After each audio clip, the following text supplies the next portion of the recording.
Hey, thanks for being here. And let's get an update on what's going on out in the world. And I know you called the both sides, the good guys and the bad guys. And I just wanted to start off and get your take on where we are. I mean, who has control now? Is it the good guys? Is it the bad guys? Where do we stand right now? I think the good guys have had control probably since 2006, 2007, but it is not full control. They are working on full control.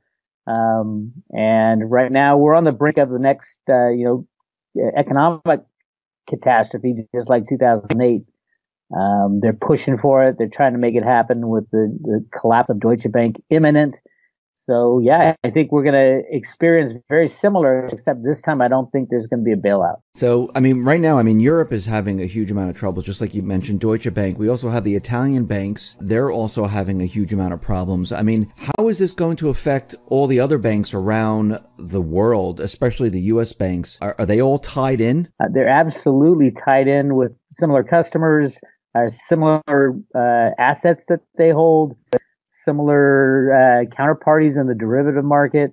So yes, if Deutsche Bank goes, you can kiss every bank goodbye over time. We just don't know how long it would take. Now, Deutsche Bank is the largest derivative holder amongst the big banks. So obviously that will cause major chaos in the global financial system. Now, you also said that the good guys, they're trying to get control. They don't have full control right now. But as we know, there's really been very little arrests. We know there's a huge number of indictments out there. When do you think all this is going to be exposed? Well, if you go back, there have been like major arrests that have been seen. Like Bernie Madoff was part of the good guy, bad guy battle.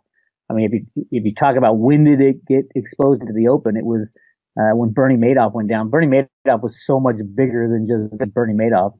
The Mossad was in there. There's all kinds. That was a kind of a money laundering arm of the bad guys, and it wasn't $50 billion. It was more like $500 billion.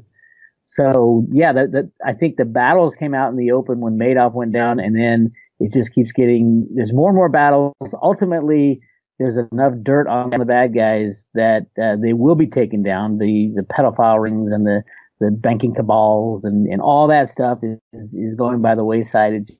It does take time. Russia's in on it. China's in on it. The U.S. is in on it. This is way behind the scenes. You know, all the stuff we see on CNN and the news stations is just trivial compared to what's going on behind the scenes. So I have a lot of confidence that things are going to be very good, but they have to get the old monetary system out of the way. So that's going to be very chaotic. So we have to go through this turmoil to get to the other side. Let's start off with the monetary system, and you're saying that you have to get it out of the way. Now, you're talking about the system that we're in right now, and this is a central banking system. So do you think right now the push is to still crash the central banking system to bring in a new system?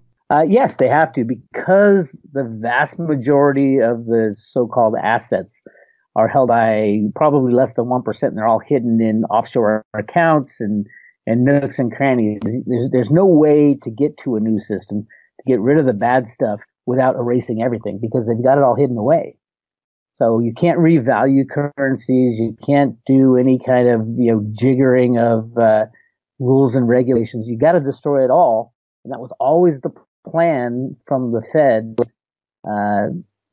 All the work I've done on the Fed Road to Ruta information, their plan was system and go back to a gold standard back in the late 80s or early 80s with when the Road to Ruta comics came out, and Alan Greenspan was kind of put in charge of the monetary system with his computer programs. So the idea was run the system as long and hard as possible, soak up all the benefits of being the world's reserve currency, and then crash the system when you're the largest debtor nation in the world and it starts spinning out of control. That's where we are right now, the system crash.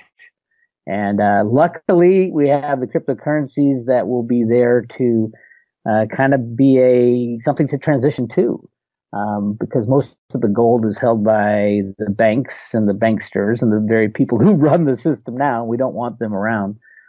So yeah, I understand it's a big deal. I understand it would be mass chaos to destroy the financial system, the fiat system, but you can't get rid of our controllers unless it's completely destroyed. So is this what all the tariffs are about? I mean, is Trump not trying to fix the economy, or is he trying to crash the economy? He's absolutely trying to crash the economy. He was trying to fix it when he hired Steve Mnuchin, the head of IT for Goldman Sachs, was one of the key computer market riggers. I think that's going away now. They've made the decision. We're tired of rigging the markets, and we're going to crash it all down. That's why Trump's jumping up and down about tariffs with China and now Europe. And there's rumors that he's going to ban all German-made cars. Right when Deutsche Bank is on the brink of collapse, the largest derivative holder. So it's pretty obvious that something gigantic is looming for this summer. And I suggest everybody just brace and get ready for it. So is Mnuchin a good guy or a bad guy? I would say he's a bad guy, although, it's one of those things. It's hard to tell good guys and bad guys. But Mnuchin is a market rigger who was in the hands of Goldman Sachs and the banksters. He was not chosen by Trump. He was chosen for Trump by the banksters who said, hey, unless you put this guy in, we're going to just pull the plug on everything now. And so Trump tried to make the economy work, tried to lie about all the statistics and rig the markets with computers using Mnuchin's computer programming expertise. But it's at the point where we've done this for so long. I mean, computer manipulation of the markets has been going on since the 60s. So it really has to come to that point where if we really want to return to a sovereign nation not controlled by these criminals and banksters and politicians, we got to get rid of them. And the only way to get rid of them is to destroy the monetary system, because a revaluation just leaves them in charge still. I mean, what will the central bank do? I mean, they're just going to stand by while this happens? Aren't they going to fight back? Well, the U.S. central bank is fighting this fight with the good guys. I've proven that in the Road to Ruta documents. There are bad people within the central bank, but they're placed there by the banking cabal. There are good people within the central bank as well who are trying to destroy the old system. Alan Greenspan was one of those, trying to inflate the system beyond repair to destroy it and return to a gold standard. He did well in the inflation part, Mr. Bubbles, they called him. But he faltered probably right before he left. He tried to cause the crash in 87. In the early 90s, the dot-com crash. Those were all computer rigged crashes run by Alan Greenspan and his computer programs. So, yeah, the Fed's in on it with the U.S. If you look at the new $100 bill, it talks about overthrowing your government right there on the front. They've been looking for a way out of this system for over 100 years. They knew it was a problem when they created the Federal Reserve System. And people within the Fed know it's a problem. People within Treasury know it's a problem. So no, the bad guys will not be allowed to control the system going forward. And the question now is, how chaotic will the collapse be? Will it be a slow burn, or will it be, let's pull the Band-Aid and start fresh? Now, what about the other central banks like the IMF and the BIS? Are they in on this, or are they on the outside of all of what's happening here? Well, they know what's happening, but the U.S. has been leading it since day one. The U.S. has had all the gold from the Grand Canyon, more gold than anybody's ever found in the history of the world, and have been running the show. And at any time we could have returned to a gold standard. We chose not to because the world still accepted the debt. But they try, I would say that's the bad guys, the World Bank, the BIS, the IMF. That's the bad guys control those entities. So we'll see what happens. I do think the good guys have full control now and can pull the plug at any point in time. And a lot of the crimes from the past need to be brought into the open and shown to the public and say, hey, we tried to rig the system for as long as we can. We lied to the people for as long as we can to keep everything status quo. Now we need to get out of status quo because our debt is unpayable. The global debt is unpayable. And we can move to something else. We can move to an asset-based system in the cryptos.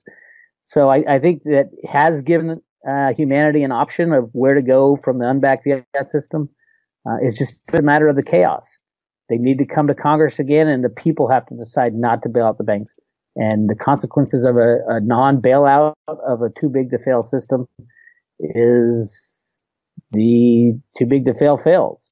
And all forms of electronic debt money are wiped out.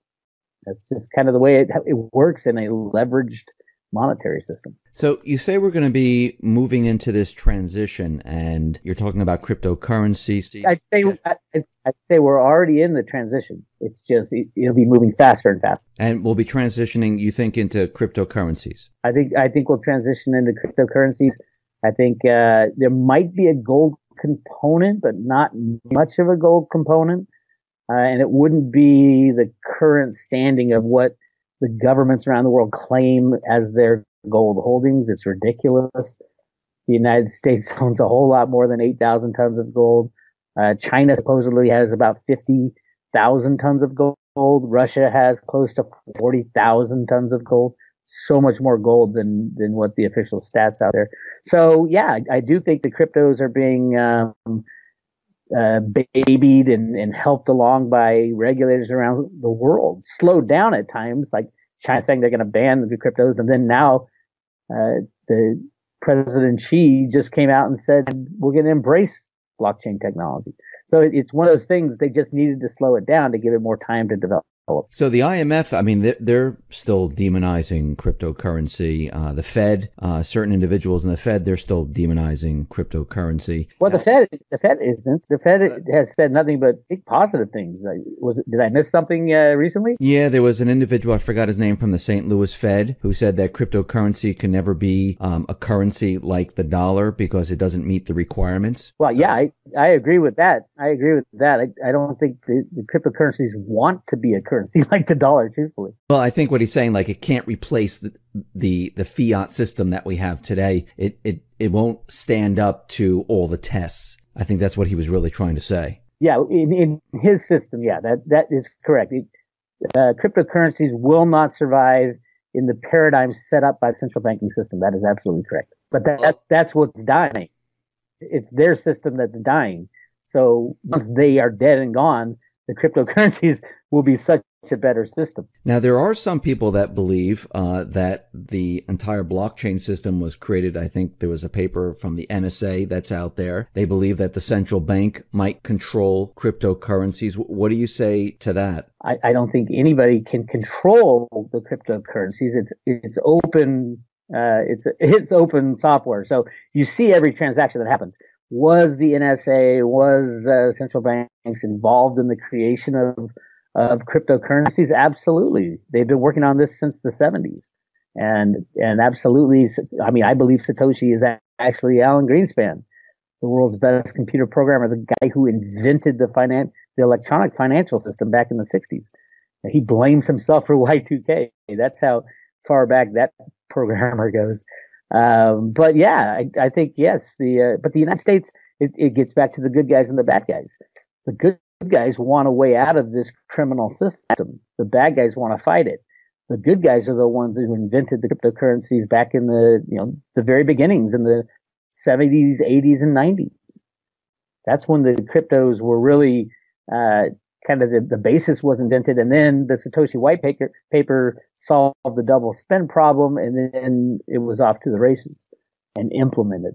But yeah, definitely the good guys within the government have been working on what can we go to, if not a gold standard, because all the bad guys had all the gold, what can we go to? And they came up with the cryptocurrencies, and that's what our future is. I mean, you said we're in the transition now, but as we move into, let's say, the crypto accounts and currency realm, what happens to the paper money then? What happens to all the accounts and the paper accounts? Are those just then moved over into the crypto realm? No. There's no transition that is viable. I mean, you cannot, take every debt of every unbacked fiat system in every country and say, okay, we're all moving over here, when everybody knows the problem is that debt. The debt needs to go away. Now, whether if it's by hyperinflating the currency while the cryptos, become more and more established, I think that's what they might want to do, because they're going to have to make a decision very soon about whether or not to bail out banks.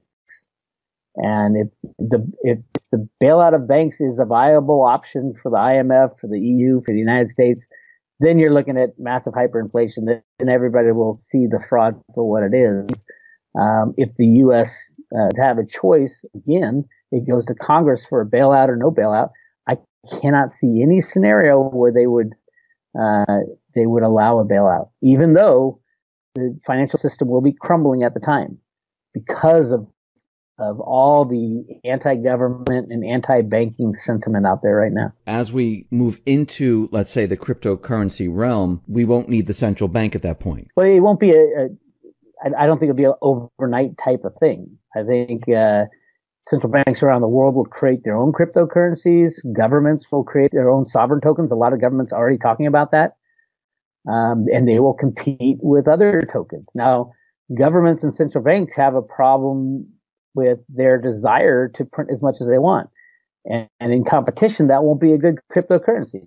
They also have a desire to hide transactions. So, in competition, that won't be a good cryptocurrency, and they'll be competing against currencies that are open, and you can see the entire blockchain. You can see every transaction. You can't change the transactions of the past. So, yeah, I think that every country will jump on board the cryptocurrency bandwagon when the unbacked fiat system crashes. And that's what we really need. Is the United States is the largest debtor country in the world by far. We will never, ever, ever pay off the debt. And as a matter of fact, no country ever has paid off their debt. It always goes into either default or hyperinflation. So, the talk of Congress saying, "Oh no, we got to keep the budget line and we got to pay off our debts." No, that is not the idea of fiat money.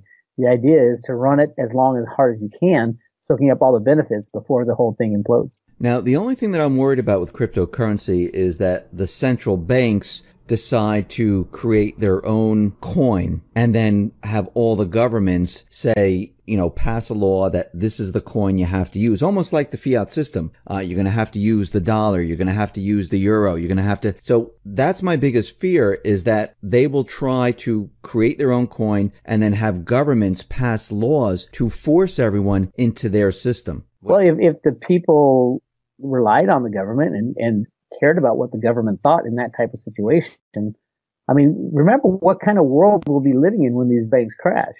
There'll be no trust in government. There'll be no trust in bankers. These are the people that got us in the problem in the first place. So they can pass any law they want.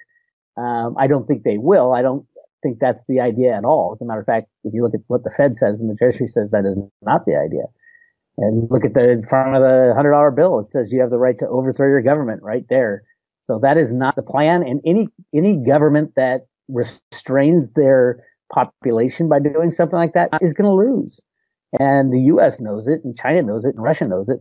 The world is changing, and the totalitarian type of monetary system has to go away. So a government requiring citizens to only use, the Fed coin or something like that, that country will lose out on an amazing technological breakthrough and economic engine that will drive us forward. Any country that throws up all these roadblocks will be left in the dust very fast. So when we're in this crypto realm and, now we transact with the banks, we pay taxes to the IRS because the government borrows the currency from the Fed, and the interest has to be paid back plus everything else. Once we're in the crypto realm, are there any more taxes? Is there an IRS? Does that go away? There's been talk of, and in Cliff High's data, there's a tax token type of crypto. But a lot of these taxes don't go for the things they're supposed to go to. The income tax was never supposed to be there. We all know that. And paying for roads, paying for other people's health care and all that, it's up to the people of the new system. Really, when the old system fails, there's going to be a whole bunch of new laws and rules, because trust in government will be destroyed instantly. Trust in banks will be destroyed instantly. And it's kind of like, will we have a government in the United States that employs 35 million people? The federal government has 35 million people working directly or indirectly for it. And no, those jobs will go away. The founders never wanted a country that had a gigantic federal government. State governments, states had all the rights other than what was in the Constitution. We just need to go back to the Constitution. You'll see all these government programs go away because the government can't afford it anymore. They don't have any money. They don't have that kind of money. And yes, new systems need to be built. Will there be taxation? Yeah, definitely. Will it be egregious and onerous like it is today? No, not at all, because we won't have any debt to pay off.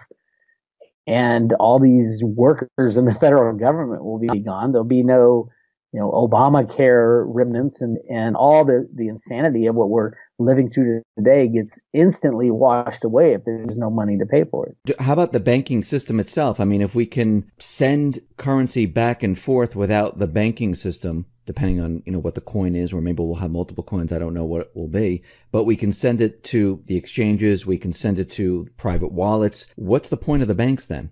There won't be. I mean, that's the key to understanding what goes on in the too big to fail banks and the derivative situation. These banks are highly levered, and so much more than the 10-to-1 they say they are. So all it takes is 10% of their tier 1 capital to go away for these banks to implode. And that's kind of almost what happened in 2008, but that is what will happen the next time this goes down, which I think is this summer. Now, what happens after that? It's anybody's guess. And obviously, we would love to have all the debt disappear in the world. Well, all that debt is unbacked fiat promises. It's that unbacked fiat money that the banks have leveraged so much. Leverage is great going up. You make 10 times your money. Going down, it is a killer of banks.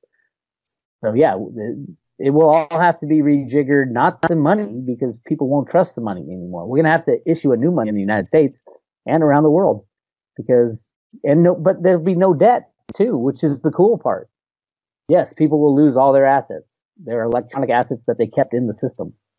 But that was always going to be the case. That was always the ultimate plan on the road to Ruta. There's an economic theory back from the 1960s called On the Road to the Golden Age. And it was a Nobel Prize winning theory. And what it said was to go back to a gold standard, the first thing you should do is print as much money as possible, soaking up all the benefits, print money to infinity, soaking up all the benefits, and then crash the system and go back to a gold standard.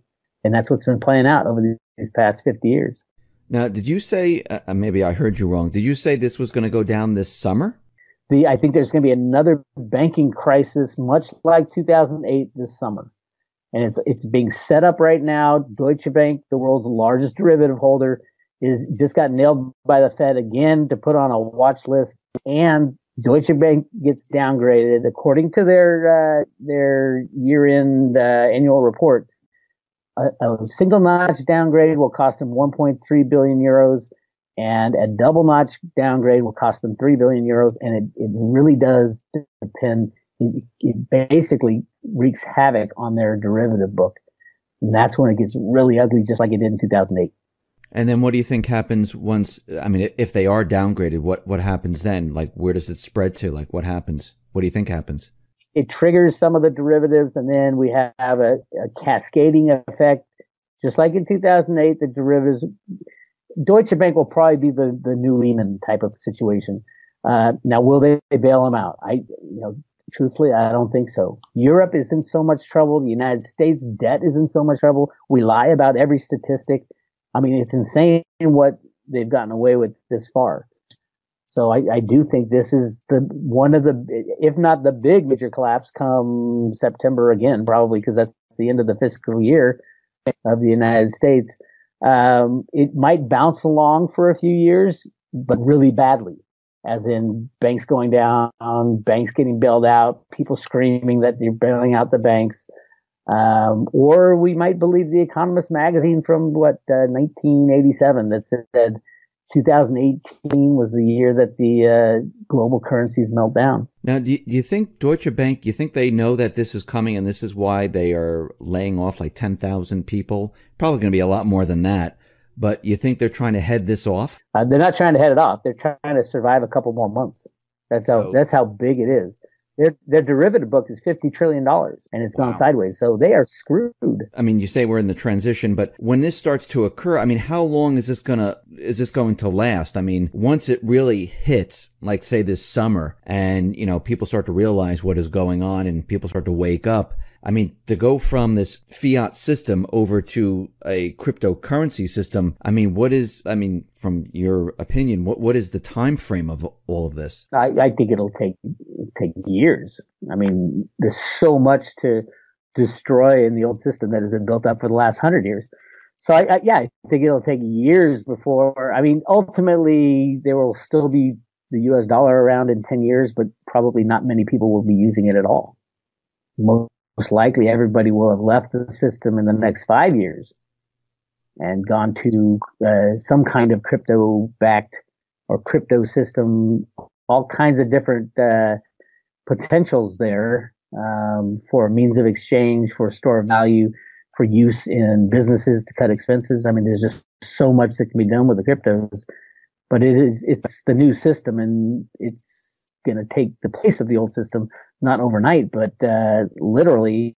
I think the old system is dying already. It's been dying for a long time, and the key is that the powers that be, the good guys back there, want it gone. They want the criminal system gone, and they know that the criminals can control a lot of things, have been able to control a lot of things, the Rothschilds and the Rockefellers and that gang, and the Clintons and the Bushes and the Soroses, all the deep state as well.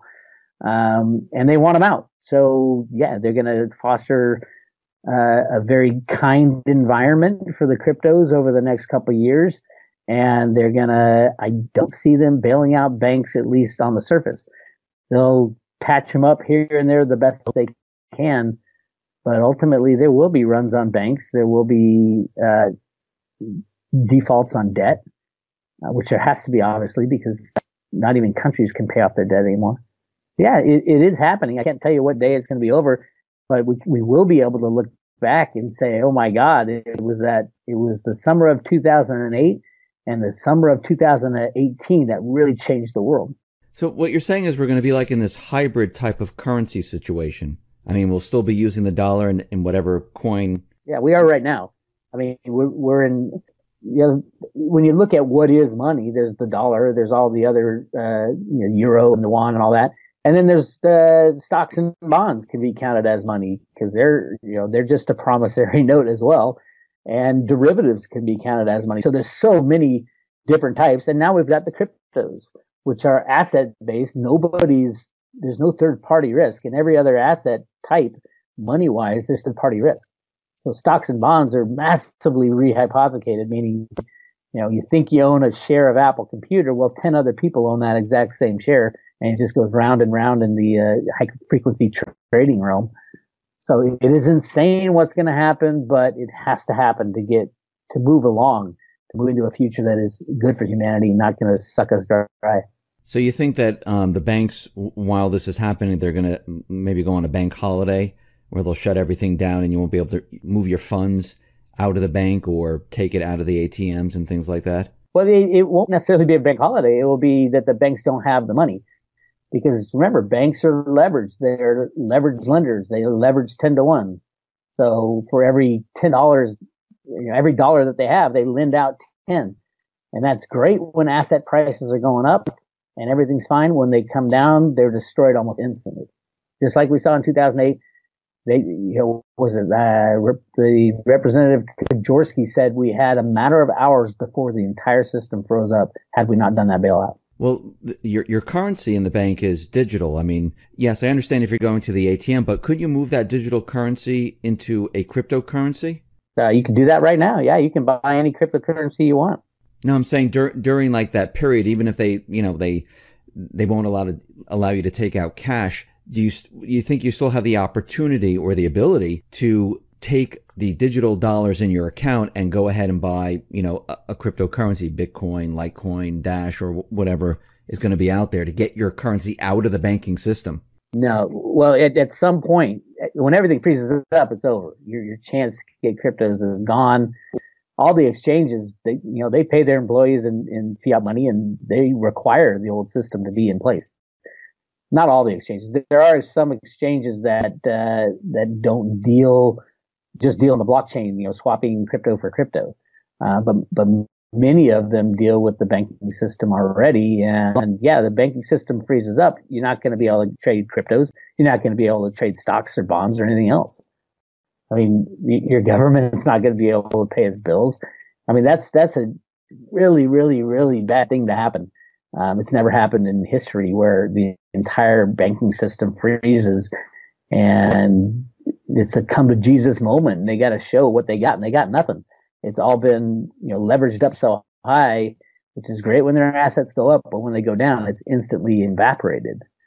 That's what people need to understand is these banks and brokerage houses have been playing with your assets, and they know just as well as we do that when the music stops, the game is over. So what happens to those people that have, physical silver, I'm not talking about the paper stuff. I'm talking about people who've been purchasing physical silver and they have a lot of silver. Those people that have been purchasing physical gold and they have gold. Later on, will they be able to take that and purchase cryptocurrencies? I would assume, yeah. It depends on what happens, what kind of currency people go to. I think they will go to cryptocurrencies. I think gold and silver will have their place in the future. Absolutely. If you keep it in your own possession, it's an asset like any other asset. Except it's better than any other asset. I think silver, because it's so necessary for society, for our modern high-tech world, it's absolutely necessary. Gold, on the other hand, it's got the historical factor and it's beautiful and malleable, but that's about it. So I think, yeah, you at some point when things, yeah, you won't be able to spend cryptocurrencies most likely either. When the banking system crashes, there has to be some kind of transition, and I think that's why I think this summer is key for the cryptos to be supported by the Federal Reserve and the Treasury. They want to get these means of exchange ability in place so that you can go to Amazon and use Litecoin or Bitcoin, because they know when the old system crashes, they want that in place so it won't be as bad. It'll be bad, but it won't be as bad if all that stuff is in place that you can go to a store and spend a cryptocurrency. And if I'm right that the U.S. government was involved in the creation of Bitcoin, then they've got Satoshi's Bitcoin, which is 1 million Bitcoin held by the U.S. government, and 1 million Bitcoin cash and 1 million Bitcoin gold, and they can allocate that to the citizens of the country as a new form of money. And I think that was the idea in the beginning. So you said something about if or when the system freezes up, we won't be able to use anything at that point, even cryptocurrency. Is that what you said? You can use cryptocurrency like peer-to-peer type of stuff, but not you won't be able to buy on an exchange. The exchange will be shut down. The exchanges will take all the crypto that they had, just like Mt. Gox. They'll say they got hacked, but they'll just take it all. And it really does get down to who's holding your assets. Any third parties holding your assets, you should really think about getting it in your own possession at this point in time. Bix, I really want to thank you